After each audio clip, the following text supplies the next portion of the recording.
नमस्कार, मैं डॉक्टर नितेश पाटीदार। आइए आज हम बात करेंगे ब्रेस्ट कैंसर की ऐसी कौन-सी गठानें होती है, जिनमें बहुत जल्दी रिज़ल्ट आ जाता है और कौन-सी ऐसी गठानें होती है जिनमें रिज़ल्ट नहीं आता है। तो इसमें 2 चीज़ बहुत मायने रखती है। फर्स्ट प्रायोरिटी पे हम जिसको बोलते हैं, जो-जो जाँचें हम बोलते हैं कि वो नहीं करना चाहिए, तो कई बार पेशेंट्स में वो जाँचें करने के बाद में तकलीफ़ें बढ़ जाती है। यानी कि बायोप्सी, मैमोग्राफी ये 2 चीज़ हम ब्रेस्ट कैंसर में मना करते हैं, क्योंकि इनसे जो अंदर की गठान की साइज़ होती है वो चेंजेस हो जाती है कई बार, और कई बार उसमें से पस निकलना शुरू हो जाता है और वो गठान फूट जाती है।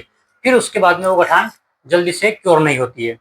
तो जिसको भी गठान का पता चले और तुरंत हमारे पास में आए, तो आपका रिजल्ट बहुत हार्ड एंड फास्ट आ जाएगा। उन कंडीशंस में 3-3 दिन में, डेढ़-डेढ़ महीने में या 2 महीने में गठानें गई है।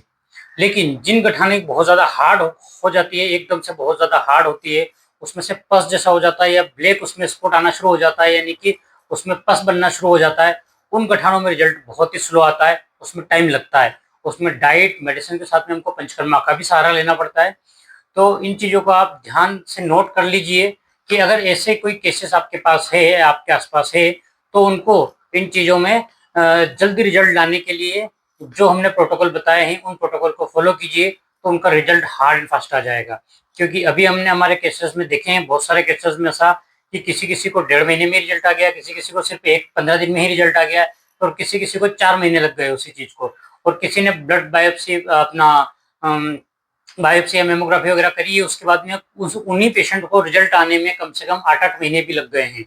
तो ये देखना आपको बहुत ज़रूरी है कि आपकी कंडीशंस किस तरह की है। तो उस कंडीशन से आपको जल्दी रिजल्ट मिल जाता है, अगर आप उसमें कोई छेड़खानी नहीं करते हैं तो।